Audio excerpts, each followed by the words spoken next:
नमस्कार, आप देख रहे हैं मिरर मीडिया। इस वक्त हम मौजूद हैं धनबाद के रेलवे ऑडिटोरियम के ठीक ग्राउंड में। आपको बता दें कि एमएसएमई धनबाद की द्वारा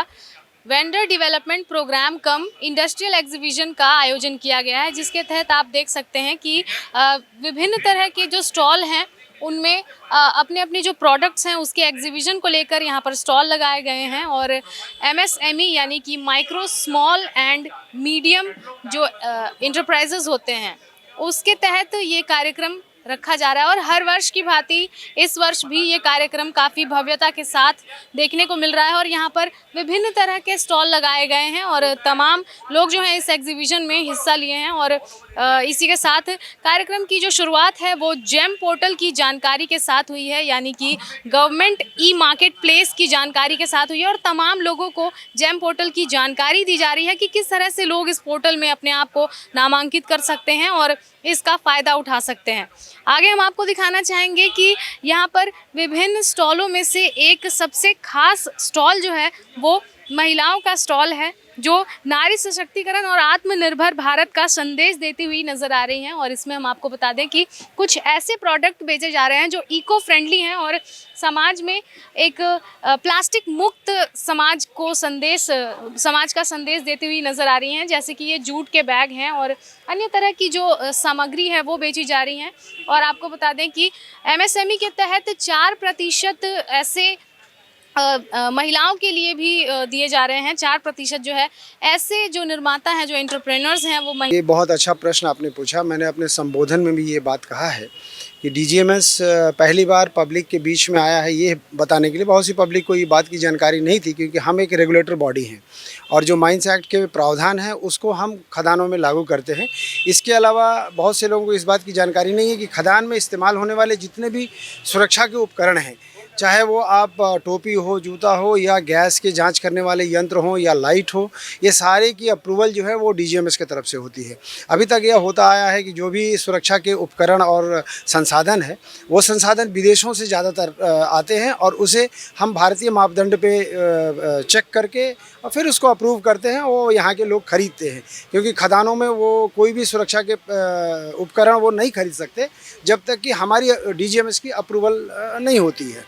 तो डीजीएमएस इस बार इस प्लेटफॉर्म का उपयोग करके ये चाहा और ये सोचा कि हम बताएं पब्लिक को कि आप इंडिया में भी आप इस तरह के प्रोडक्ट्स बनाएं और प्रोडक्ट्स बना करके और हमारे पास आएँ। टेक्निकल नो हाउ भी हम आपको बताएंगे, उसकी अप्रूवल भी हम आपको देंगे और आप भारतीय बाज़ार में जाएं, जो कि हमारे भारतीय खान उद्योग जो है उसको भी लाभ हो, हमारे श्रमिकों को भी लाभ हो, उन्हें भी कम दर पे और अच्छी क्वालिटी की प्रोडक्ट जो है वो सेफ्टी प्रोडक्ट उनको उपलब्ध हो सके अपने भारत में बाज़ार में। और हमारी भारतीय अर्थव्यवस्था पर भी इसका प्रभाव पड़ेगा क्योंकि हमारी जो डॉलर्स में पैसे बाहर चले जा रहे थे वो पैसे हमारे देश में ही रहेगा, जिससे कि हमारे देश का विकास होगा और हमारे आदरणीय प्रधानमंत्री का जो स्वदेशी का सपना है और विकसित भारत का सपना है उसमें भी हम डीजीएमएस जो है वो थोड़ी सहभागिता कर सके। इसी लक्ष्य के साथ हम यहाँ पर आज उपस्थित हुए हैं इस कार्यक्रम में। कि बेहतर साबित ही नहीं होगा। भारत को आत्मनिर्भर बनाने की ओर हमारे देश के यशस्वी प्रधानमंत्री नरेंद्र मोदी जी आगे बढ़ रहे हैं और इसी का आज पूरा प्रदर्शनी मेला का आयोजन हमारे धनबाद में एमएसएमई मंत्रालय द्वारा लगाया गया है ताकि छोटे छोटे उद्यमी को लोन मिले और वो अपने जगहों पर प्रोडक्शन करे और यहीं पे सप्लाई करे जीएम पोर्टल की तरफ। अक्सर बाजार उपलब्ध नहीं होने की परेशानी इन लोगों के साथ रहती है, तो उसमें उसके लिए भी व्यवस्था किया जा रहा है क्योंकि सारे कंपनियों के सारे डायरेक्टर आए हैं, सारे इनके कंपनी के प्रतिनिधित्व लोग आए हुए हैं, उनसे भी हम लोग बातचीत करके 1-to-1 मीटिंग करवा के हम लोग चाहेंगे कि यहाँ पे जो प्रोडक्शन हो उसका प्रोडक्शन यहीं पे सब भारत में कितना जरूरी है इस तरह का आयोजन? जरूरी है, तभी तो हमारे देश के यशस्वी प्रधानमंत्री इस पर विशेष रूप से एक विशेष मंत्रालय बनाया गया है। एमएसएमई के एक मंत्रालय विशेष रूप से बनाया गया ताकि छोटे छोटे उद्यमी को आसान तरीके से लोन मिल सके और यहाँ जो भी प्रोडक्शन हो हमारे देश में ही उसका एमएसएमई के रजिस्ट्रेशन में बढ़ोतरी हो और लोग इससे जागरूक हो, उसको लेकर क्षेत्रीय लेवल पर क्या कुछ काम? देखिए, क्षेत्रीय लेवल पर जो भी जिस प्रकार के उद्योग लगाते हैं उस तरह से उनको लोन दिया जाता है, उस तरह से उनको प्रोडक्ट किया जाता है। उनके प्रोडक्शन को भी जो विभागीय कंपनी है उसको हम बातचीत करवा के वहाँ पे उसका सप्लाई हो, इसके लिए हम लोग बात करते हैं। रेलवे जो है इसमें एक लॉजिस्टिक प्रोवाइडर की तरह से काम कर रहा है। ये कार्यक्रम का जो प्लानिंग है वो जो micro small and medium scale enterprises की मिनिस्ट्री है उसके थ्रू हुआ है, उनके जो स्टेट हेड हैं वहाँ से काम हुआ है। और देखिए, जैसे कार्यक्रम के दौरान भी मैंने बात करी थी कि इंडिया की नेक्स्ट ग्रोथ स्टोरी जो है वो इंडस्ट्रियल ग्रोथ से आनी है, और बड़े बड़े इंडस्ट्रीज नहीं ग्रो कर पाएंगी क्योंकि उसमें बहुत देरी होती है। तो जहाँ पर रैपिड ग्रोथ होनी है वो होनी है एमएसएमई के थ्रू। तो इसीलिए सरकार जो है इस एरिया पे बड़ी कॉन्सेंट्रेट करेगी, क्योंकि इसमें डबल एज काम है कि ग्रोथ भी है, साथ में एम्प्लॉयमेंट जनरेशन भी बिल्ट इन है। तो इसलिए इस तरह के कार्यक्रम जो है, एक तो इसके बारे में जानकारी फैलाएंगे और लोगों को थोड़ा प्रोत्साहित करेंगे आगे बढ़ने के लिए, इस तरह के सेटअप बनाने के लिए, जो कि देश के डेवलपमेंट में, अपने डेवलपमेंट में मदद करेंगे। 20% का जो ये कंपलसरी है उसमें रेलवे कितना साथ रेलवे फॉलो करता है। रेलवे में तो जो हमारे जो प्रोक्योरमेंट सिस्टम्स हैं, हम लोग 100% प्रोक्योरमेंट या तो जेम से होता है या IRPS के थ्रू होता है, और जो गवर्नमेंट पॉलिसीज हैं 100% इम्प्लीमेंटेड है। रेलवे और क्या चाहती है कि किस तरह के प्रोडक्ट इनके माध्यम से बने तो रेलवे को फायदा पहुंचे? देखिए, सबसे बड़ा जो चीज़ है जो रेलवे के को फ़ायदा करेगा वो है जहाँ पर भी इंपोर्ट सब्स्टिट्यूशन है, और वो क्योंकि जियोपॉलिटिकल कारण से सप्लाई या कॉस्ट के कारण से सप्लाई में डिले होने, अगर जहाँ पर भी मैंने देखा है मेरे अपने एक्सपीरियंस से कि जहाँ पे भी इंपोर्ट सब्स्टिट्यूशन हुआ है वो दोनों को फ़ायदा मिल रहा है। जहाँ MSME को भी फ़ायदा हुआ है और रेलवे को भी बहुत फ़ायदा हुआ है। सर, आप अपने संबोधन में भी बता रहे थे कि इस राज्य से आपके पहले भी ताल्लुकात रह चुके हैं, तो इंडियन रेलवे के लिए MSME जो है ये कितना कारगर साबित हो सकता है? देखिए, MSME का सबसे बड़ा जो वैल्यू एडिशन है वो है उनकी फ्लेक्सिबिलिटी और उनका रैपिड डिप्लॉयमेंट। आप अगर एक बड़ी कंपनी के पास चले जाइए एक नया प्रोडक्ट बनाने के लिए, तो आप देखेंगे उनका बहुत लंबा चौड़ा प्रोसेस होता है उसको काम करने का। बट MSME में ये फ्लेक्सिबिलिटी जो होती है, मैन्युफैक्चरिंग सिस्टम फ्लेक्सिबल होते हैं, लोग बहुत ओपन माइंडेड होते हैं, और तो जो आपका डिज़ाइन टू मैन्युफैक्चरिंग साइकिल है बहुत छोटा हो जाता है। तो ये बहुत बड़ा फ़ायदा रहता है, स्पेशली इनोवेट करने के लिए। जब आपको नया प्रोटोटाइप बनाने हैं, नया कोई प्रोडक्ट लाना है, तो MSME का सहारा बहुत फ़ायदा रहता है। और यही चीज़ आप देखेंगे दुनिया के जो डेवलप्ड कंट्रीज़ हैं, वहाँ पर भी जो इनिशियल प्रोडक्ट डेवलपमेंट होता है वो ये छोटी कंपनी से चालू होता है,